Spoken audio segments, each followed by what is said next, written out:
பணம் வாங்குற சம்பளம் வாங்குற எங்களாலே இதெல்லாம் சொல்ல முடியும்னா பணம் கொடுக்குற உங்களால் ஏன் அதை சொல்ல முடியாது? உங்களால் ஏன் யுனைட்டாக இருக்க முடியாது?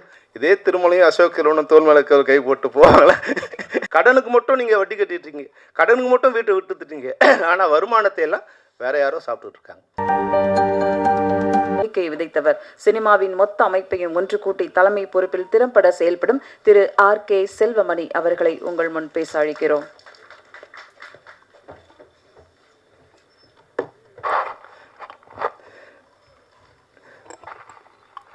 எல்லாருக்கும் வணக்கம். இந்த திரைப்பட இசை வெளியீட்டுக்கு வருகை தந்துள்ள நம்முடைய சகோதரர்கள் அனைவருக்கும் என்னுடைய மதிய வணக்கம். அதுபோன்று பத்திரிகையாளர்கள், ஊடகவியலாளர்கள், நண்பர்கள் அனைவருக்கும் மதிய வணக்கம். ஒருவேளை நான் திருமலை பேசுறதுக்கு முன்னாடி பேசிட்டு போயிருக்கலாம்னு நினச்சேன். நான் ஆக்சுவலாக வீட்டில் ஒரு சின்ன ஃபங்க்ஷன் நடந்துட்டு இருந்து திருமலை ஃபோன் மேலே ஃபோன் பண்ணிட்டே இருந்தார். அப்புறம் வரலன்னா டைரக்டர் யூனியனே கழிச்சிடுவார்னு சொல்லி பயத்தில் நான் வந்துட்டு போயிடலான்னு வந்தேன். ஒரு ஃப்ரெண்ட்லியாக சொன்னேன். உண்மையாக அந்த ட்ரெய்லரை பார்க்கும்போது அந்த இயக்குனர் புதுசாக ஒரு ஃப்ரெஷ்ஷாக வர மாதிரி அது நம்மளுடைய கஷ்டம் எந்த திரைப்படமும் கஷ்டம் இல்லாமல் வந்ததே இல்லை. அதுக்கு தான் அந்த முன்னாடி நம்ம படத்தோட ரிலீஸே டெலிவரி ஆகிடுச்சு. டெலிவரி எவ்வளோ கஷ்டமோ அதுபோல் ஒவ்வொரு திரைப்படமும் அந்தந்த காலகட்டத்துக்கு சிரமமாக தான் இருந்திருக்கு. முதல்ல வரும்போது அழகு பெருமாள் பேசினார், டைரக்டர் எவ்வளோ கஷ்டம். ஏன்னா அவர் படம் ப்ரொடியூஸ் பண்ணலன்னு நினைக்கிறேன் அவர் அதனால் எவ்வளோ டைரக்டர் கஷ்டம். படகோபி வந்தார், ஒரு ப்ரொடியூசருக்கு எவ்வளோ கஷ்டம், அவர் டைரக்ட் பண்ணல. அதனால் டைரக்டரோட கஷ்டம் அவருக்கு தெரியாது, ப்ரொடியூஸ் பண்ணுறது எவ்வளோ கஷ்டம்னு. உண்மையிலே கஷ்டம் தான். திரைப்படத்துறை நம்ம ஜாலியாக மகிழ்ச்சியாக படம் பார்த்துட்டு போகிறோம். அந்த திரைப்படத்தை உருவாக்குறது ஒரு 400-500 பேரை எல்லோரும் ஆர்கனைஸ் பண்ணி அந்த படத்தை ஒரு ப்ராஜெக்ட் பண்ணுறதுங்கிறது ஒரு கஷ்டமான வேலை தான், இல்லைன்னு சொல்ல. ஆனால் அது கொஞ்சம் திறம்பட பண்ணால் இது போல் கஷ்டங்கள் வராது. நிச்சயமாக இந்த படம் பார்த்தோம், நிச்சயமாக இந்த படம் ஒரு ஃப்ளரிஷாக இருக்குது, ஒரு சந்தோஷமாக இருக்குது. இப்போ இருக்கிற ஸ்க்ரீனுக்கு ஒரு டைட்டாக இருக்கிற இதுக்கு இந்த படம் ஒரு ஃபன்னாக ஒரு ஜாலியாக இருக்கும். அதனால் இந்த படம் நிச்சயமாக எல்லாராலும் ஒரு ட்ரெய்லர் பார்க்கும்போது அதுதான் ஒரு சொத்துக்கு ஒரு பானைக்கு ஒரு சோறு பதங்கிற மாதிரி ஒரு ட்ரெய்லருங்கிறது நிச்சயமாக அந்த ஆடியன்ஸை திரைக்கு கொண்டு வர மாதிரியான ஒரு ட்ரெய்லராக இருக்கணும். அந்த ட்ரெய்லர் பார்க்கும்போது எங்களுக்கு தெரிஞ்சது நிச்சயமாக இந்த படத்தை நான் தேட்டரில் பார்க்கலாங்கிற ஒரு உணர்வை எனக்கு இந்த ட்ரெய்லர் கொண்டு வந்திருக்கு. அந்த வகையில் எவ்வளோ கஷ்டம் இருந்தாலும் இப்போ சவுண்ட் ட்ராக் முன்னாடிலாம் ஃபிலிம் பக்கத்தில் சவுண்ட் ட்ராக் ஓடிட்டுருக்கோம். அது பக்கத்தில் இன்னொரு ட்ராக் போட்டால் டைரக்டரோட அழுகை கேட்டுகிட்டே இருக்கும். எல்லா ஃப்ரேம்லையும் டைரக்டரோட அழுகையும் இன்னொரு பக்கத்தில் போட்டால் ப்ரொடியூசரோட கேட்டுகிட்டே இருக்கும். ஆனால் அதையெல்லாம் நம்ம இந்த படத்தோட வெற்றி வரும்போது, என்னோடய படமும் ரிலீஸ் ஆகும்போது இப்போ சிவா சார் இருக்கார், கேட்டால் தெரியும் உங்களுக்கு, இந்த ஆஃபீஸ் உள்ளவே வரக்கூடாதுன்னு சொல்லிட்டாங்க. ஸோ ஆஃபீஸ் உள்ளவே வரக்கூடாது, அந்த ரோடுக்கே வராதப்பான்னு சொன்னாங்க.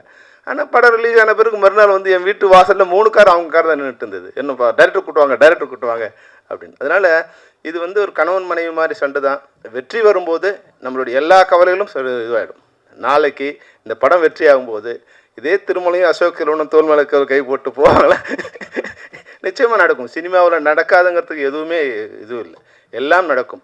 ஆனால் நடக்கிறதுக்கு எது காரணமாக இருக்கும்னா வெற்றி ஒன்று தான் காரணமாக இருக்கும். இந்த திரைப்படத்தை பார்க்கும்போது அந்த சூழ்நிலை அமையக்கூடிய வாய்ப்பு இருக்குது. அடுத்த படம் வெற்றி அடையும் போது எல்லா கவலைகளையும் மறந்து திருமலையும் அசோக் செல்வனும் இணைந்து ஒரு திரைப்படத்தை நிச்சயமாக தயாரிக்கலாம். ஏன்னா எனக்கு திருமலையை ரொம்ப நல்லா தெரியும். ஒரு இமோஷனல் ஒரு கை, எல்லாத்துக்கும் ஏதோ நல்லது பண்ணணும்னு நினச்சிக்கிட்டு ஏதோ ஒரு முயற்சி பண்ணிகிட்டே இருப்பார். அதுபோல் நான் அசோக் செல்வனே ஒரு தடவை சந்திச்சிருக்கேன். பேசும்போது ரொம்ப இனிமையாக, ரொம்ப அன்பாக, ரொம்ப நாகரிகமாக, ரொம்ப பண்போடு தான் பேசினார். ஒரு வகையில் என்ன இதுக்கு எந்த பிரச்சனையும் தெரியாது. எதுவாக இருந்தாலும் 1000 கஷ்டங்கள் இந்த திரைப்படத்தில் இருந்தாலும் திருமலை சொன்னதில் ஒரு பாயிண்ட் இருக்குது.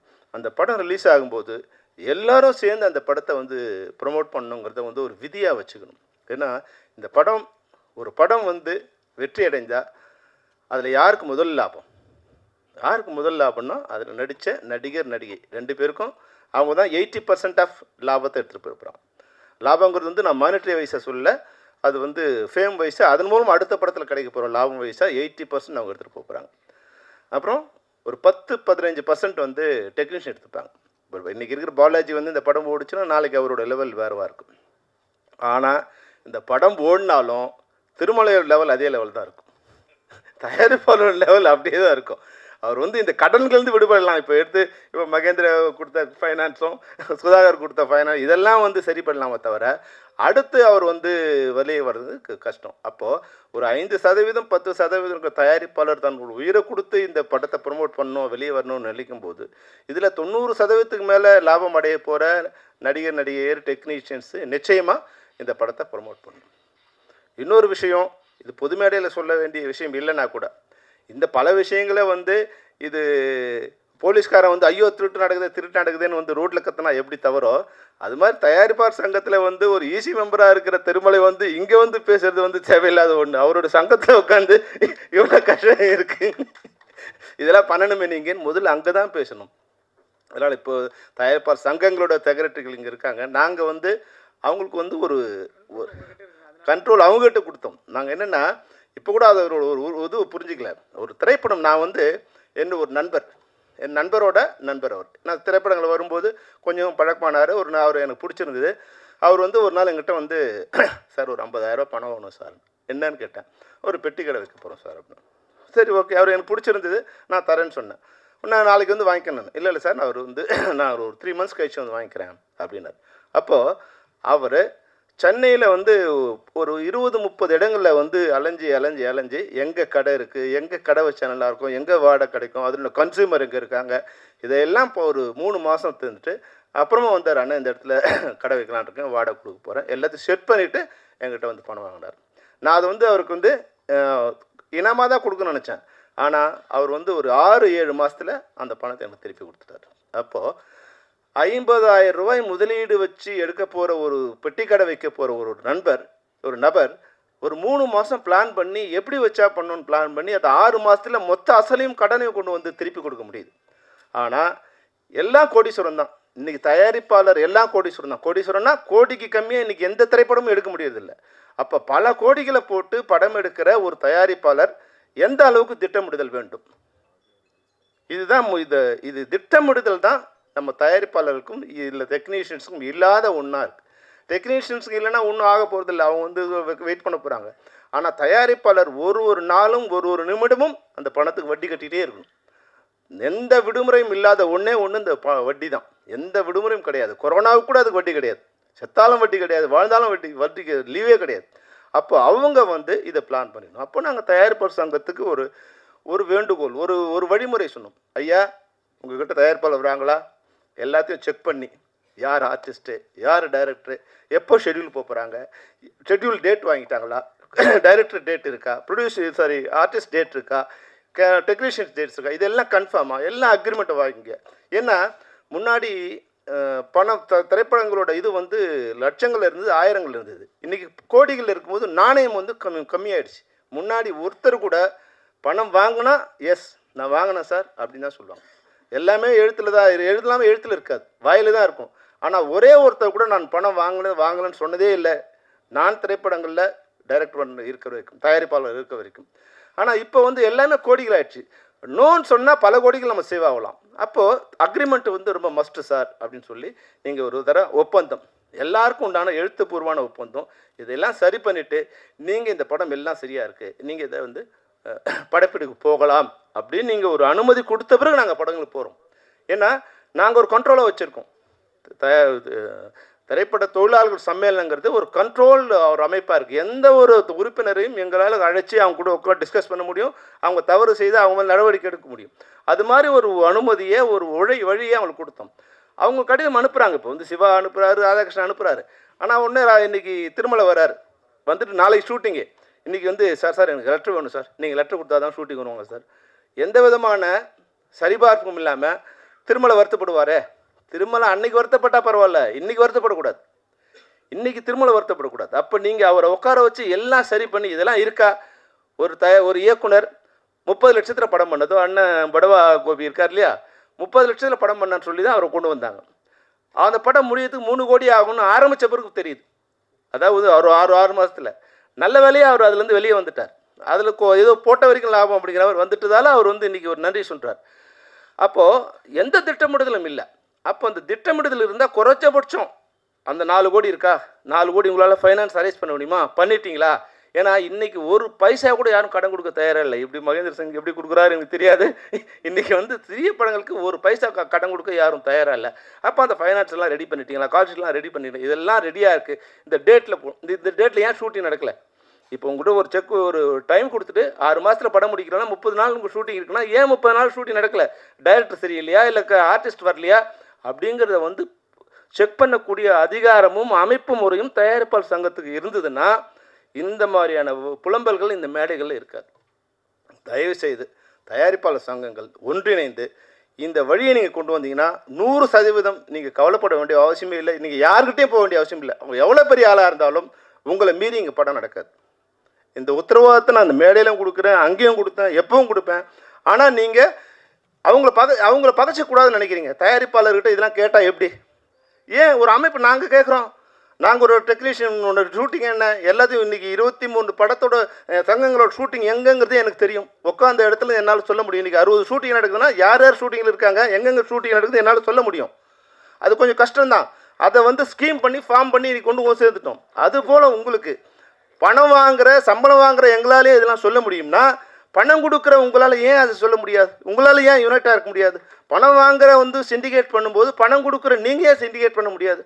நீங்கள் ஒரு சிண்டிகேட் பண்ணி ஒரு ஒழுங்குமுறை இது பண்ணிட்டீங்கன்னா இந்த தமிழ் சினிமா 60லேருந்து 80% நிச்சயமாக மாறுபடும். ஒரு வருமானம் வருகின்ற இன்றைக்கி வந்து திரைப்படங்கள் 100% வருமானம் வரத்துக்கு உண்டான வழி இருக்குது. ஆனால் வருமானம் வர வழியெல்லாம் அடைச்சிட்டு கடன் வர வழி மட்டும்தான் நீ தயாரிப்பாளர் இருக்குது. வருமானம் வருதுன்னா அது வேறு யாருக்கோ போயிடுது. அந்த சேனல்லாம் வேறு இடத்துக்கு போயிடுது. கியூபா அது வேறு இடம், அவுடோனிட்டா வேறு இடம், மேக் மை ட்ரிப்பா வேறு இடம். இன்றைக்கி நான் 30 லட்சம் டிக்கெட் இதுவாகுதுன்னா ஒரு டிக்கெட்டுக்கு 10 ரூபானா 3 கோடி ரூபாய் இன்றைக்கி வந்து ஒரு நாளைக்கு வருமானம். படம் ஓடுதோ லாபமோ நஷ்டமோ 3 கோடி ரூபா ஒருத்தர் வந்துகிட்டே இருக்குது. ஆனால் அந்த வருமானம் யாருக்கு போகுதுன்னா யாருக்கோ போகுது. இன்றைக்கி வந்து 1000 சினிமா தேட்டரில் வந்து 4 ஷோ போயிட்டே இருக்குது, 4000 ஷோ நடந்துகிட்டே இருக்குன்னா இதுக்கான கியூப் சார்ஜும் கட்டிகிட்டே இருக்கும். இது வருமானம், இதில் நஷ்டமே இல்லை. இது திரைப்படத்துறையில் இருக்குது. யாருக்கா தயாரிப்பாளருக்கு யாருக்கா வருதானா வருமானம் வர்றதே கிடையாது. அப்போது வருமானம் வருகின்ற வழிகள் இன்றைக்கி வந்து நான் 8 கோடி பேரில் 6 கோடி பேர் நம்ம திரைப்படங்களை ஏதோ ஒரு பிட்டை பார்த்துட்டே இருக்கான். ஒரு ஸ்டில்லை பார்த்தா கூட அதுக்கு பணம் கட்ட வேண்டிய சூழ்நிலை இருக்குது. நான் போட்ட மியூசிக்கு, என் படத்தோட மியூசிக்கை நான் ஸ்டேஜில் பாடுறதுக்கே நான் திருப்பி பணம் கொடுக்க வேண்டிய இருக்குது. 1 லட்ச ரூபா பணம் கொடுத்து வாங்கின என்னோடய பாட்டை நான் இன்றைக்கி இப்போ ஸ்டேஜில் போடணுன்னா அவனுக்கு 3 லட்ச ரூபா ஒரு பாட்டுக்கு ஒரு தடவைக்கு நான் பணம் கொடுக்க வேண்டிய அவலம் இன்றைக்கி இருக்குது. அப்போ என்னோடய படம் வருமானம், என்னோடய திரைப்படம் பல பேருக்கு பல வழிகளில் வருமானத்தை கொட்டி கூச்சிட்டே இருக்குது. ஆனால் படம் எடுத்த தயாரிப்பாளருக்கு அந்த வருமானம் வருவதில்லை. எப்படி வந்து விவசாயிக்கு அவனோட உழைச்ச நெல் இப்போ இதுக்கு வந்து உழைப்புக்கு நெல்லுக்கு வந்து தக்காளிக்கு வருமானம் வரது இல்லையோ, அதுபோல் திரைப்பட தயாரிப்பாளர்களுக்கு அவருடைய போட்ட முதலீடுக்கு வருமானம் வருவதே இல்லை. அதை நீங்கள் ஒழுங்கு பண்ணிங்கன்னா நிச்சயமாக லாபம் வந்துகிட்டே இருக்குது. லாபம் தயாரிப்பாளர் தவிர மற்றவங்க வருது. வருகின்ற நஷ்டத்துக்கு மட்டும் நீங்கள் தயாராகிடுறீங்க, கடனுக்கு மட்டும் நீங்கள் வட்டி கட்டிட்டுருங்க, கடனுக்கு மட்டும் வீட்டை விட்டுட்டுட்டீங்க. ஆனால் வருமானத்தை எல்லாம் வேறு யாரோ சாப்பிட்டுட்ருக்காங்க. நிச்சயமாக இன்றைக்கி திரைப்படத்துறையில் போற்றப்படக்கூடியவர்கள் தயாரிப்பாளர்கள் தான். இந்த கஷ்டமான காரியத்திலும் இன்றைக்கி 60 ஷூட்டிங் நடந்துகிட்ருக்கு. யாரோ ஒருத்தன் திரைப்படத்தை நேசிக்கிறான், அவன் படம் எடுக்க வர்றான், அவங்கள நீங்கள் சீரமைச்சு வழி நடத்தினீங்கன்னா இந்த திரைப்படத்துறை மிக நன்றாக இருக்கும். இந்த திரைப்படத்துறை இந்த மேடையில் சொல்கிறதுக்காக நீங்கள் என்னை மன்னிச்சிருங்க. ஏன்னா இது வந்து திருமலை சொன்னதுக்காக சொல்கிறேன். நிச்சயமாக நீங்கள் ஒரு ரூல் போடலாம். இவங்க இன்றைக்கி இந்த படங்களில் இந்த ப்ரொமோஷன்ஸ், நான் இந்த படத்துக்காக சொல்லலை, ஏன்னா அது வருஷம் நீங்கள் தப்பாக நினச்சக்கூடாது. அது என்ன ப்ராப்ளம் எனக்கு தெரியாது. எந்த திரைப்படமோ அந்த திரைப்படத்துக்கு உண்டான ஒத்துழைப்போ ப்ரொமோஷன்ஸுக்கோ வராதவர்களோட நீங்கள் எங்கேயோ போய் படம் எடுத்துங்க, நாங்கள் உங்களை வச்சு படம் எடுக்க மாட்டேங்கன்னு சொன்னீங்கன்னா யாரும் அவங்க படமே நடக்காது. அவங்களாம் ரோட்டில் வர வேண்டியது தான். அது எவ்வளோ பெரிய ஆளாக இருந்தாலும் அந்த இது உங்கள்கிட்ட இருக்குது. ஆனால் என்ன இல்லைன்னா இதை இணைந்து சொல்லக்கூடிய பலம் உங்களுக்கு இல்லை. தனிப்பட்ட முறையில் நீங்கள் புலம்பிக்கலாமே தவிர இணைந்து தயாரிப்பாளர்கள் குரலாய் ஒரே குரலாய் ஒலித்தால் தமிழ் சினிமா உருப்படும். அதை நிச்சயமாக நீங்கள் எடுக்கின்ற அனைத்து முயற்சிகளுக்கும் தென்னிந்திய திரைப்பட சம்மேளனம் ஒத்துழைக்கும் என்பதை இந்த மேடையில் உறுதியாக சொல்லி, இந்த மேடை சிறிய தயாரிப்புகளை வாழ வைக்கக்கூடிய மேடையாக இருக்கும். ஏன்னா சின்ன படத்தில் தான் நான்லாம் இன்றைக்கி வந்தோம். ஒரு சின்ன படம் எடுத்தோம், ஒரு 10 நிமிஷம் படம் எடுத்தோம். அது இப்ராஹிம் சார் காட்டும், சிவா சார் காட்டும், விஜயகாந்த் சார் காமிச்சோம். அந்த படங்கள் தான் அது மூலமாக தான் இன்றைக்கி நாங்கள் வருவோம். நான் செம்பருத்தி திரைப்படம் எடுக்கும்போது கூட 90 லட்சம் இன்வெஸ்ட் பண்ணால் எனக்கு வந்து 1.5 கோடி எனக்கு லாபம் வந்தது. லாபம்னா மொத்தமாக வந்து ஒரு 50-60 லட்சம் ப்ராஃபிட் வந்தது. அப்போது எங்களோட பட்ஜெட்டுக்குள்ளே எங்களோட கைக்குள்ளேயே சினிமா இருந்தது. இன்னைக்கு நம்ம கைக்குள்ளே சினிமா இருக்கான்னா நீங்கள் தான் எனக்கு பதில் சொல்லணும். நம்ம கையில் சின்ன சினிமாவும் இல்லை, பெரிய சினிமாவும் இல்லை. இன்றைக்கி திடீர்னு வந்து நம்ம வந்து பலூன் ஊதுறோம்னா அது வந்து விரிவடையுது. விரிவடைஞ்சோன்னா இதுதான் மொத்த உலகம்னு நினச்சிக்கிறோம். ஒரு தோல்விங்கிற ஒரு படம் மிகப்பெரிய படம் ஒரு 125 கோடி வந்து ஓடிடி வாங்குறான். அது புஷ்ஷுன்னு ஆகுது. அந்த பலூனில் ஒரு ஓட்டை போட்டால் வெடிச்சு போகிற மாதிரி புஷ்ஷுன்னு ஆனவுடனே ஓடிடி படத்தை வாங்க நிறுத்துறான். படங்கள் ஓட ஆரம்பித்தவுடனே கொரோனா பீரியடில் ஓடிடிலாம் மிகப்பெரிய மார்க்கெட்டை வந்தோடனே நம்மக்கிட்ட இருந்த 50 கோடி 100 கோடி இருந்த படங்கள் வந்து 100 கோடி 200 கோடி படம் வாங்கின உடனே யாருக்கான எந்த விதத்தில் நம்மளுடைய பட்ஜெட் அதுக்கு இன்க்ரீஸ் ஆச்சுங்கிறத நீங்கள் தான் யோசிக்கணும். அப்போது 100 கோடி படம் 300 கோடிக்கு வியாபாரம் ஆகும்போது நீங்கள் 300 கோடிக்கு பண்ணீங்க. இப்போ ஓடிடி வாங்குறதில்ல, சேட்டலைட் வாங்குறதில்ல. அப்போ என்ன பண்ணணும்? ஓடிடிக்கு முன்னாடி என்ன ஸ்டேட்டஸ் இருக்கோ அந்த ஸ்டேட்டஸ் கொண்டு வரணும். அப்போ தான் வந்து திரைப்படங்களை உருவாக்க முடியும். அப்படி இருந்தால் தான் இன்றைக்கி திரைப்படங்களை நாங்கள் ஷூட்டிங்கே போக முடியும். இன்றைக்கி நீங்கள் என்ன வேணாலும் நினச்சிங்க, 6 மணிக்கு மேலே அந்த ப்ரொடியூசர்கிட்ட சம்பளம் வாங்கும்போது எவ்வளோ கஷ்டமாக இருக்குன்னா அவ்வளோ கஷ்டமாக இருக்குது. கண்ணீர் விட்டு தான் அந்த தயாரிப்பாளர்கிட்ட பணம் வாங்க வேண்டியதாக இருக்குது. அவங்களால கொடுக்க முடியல, எங்களால் வாங்க முடியல. இந்த சிரமமான ஏன்னா தயாரிப்பாளர் நல்லா இருந்தால் தான் தொழிலாளர் நல்லா இருக்க முடியும். அப்போ தயாரிப்பு துறை நல்லா இருந்தால் தான் இன்றைக்கி எல்லாருமே நல்லா இருக்க முடியும். அப்போ நான் பேசுவது தயாரிப்பாளர் நல்லா இருக்கணுமோ, இல்லை டெக்னீஷியன் நல்லா இருக்கணுமோ, ஆர்டிஸ்ட் நல்லா இருக்கணுங்கிற எந்த இதுவும் இல்லை. இந்த தமிழ் சினிமாங்கிற ஒரு வீடு அழகாக இருந்தால் இங்கே எல்லாரும் நடிகர்களும் இந்த வீட்டில் குடியிருக்கலாம், தயாரிப்பாளரும் இந்த வீட்டில் குடியிருக்கலாம், தொழில்நுட்ப கலைஞர்களும் தொழிலாளர்களும் இந்த வீட்டில் குடியிருக்கலாம். அந்த வீடே இடிஞ்சு போச்சுன்னா எல்லாரும் ரோடுக்கு வர வேண்டியது தான். அதனால் தயவுசெய்து நீங்கள் எடுக்கின்ற அனைத்து முயற்சிகளுக்கும் தென்னிந்திய சம்மேளனம் ஒத்துழைக்கும் என்று கூறி திருமலைக்கும் அதனுடைய டீம் அனைவருக்கும் என்னுடைய வாழ்த்து கூறி விடைபெறுகிறேன். நன்றி, வணக்கம்.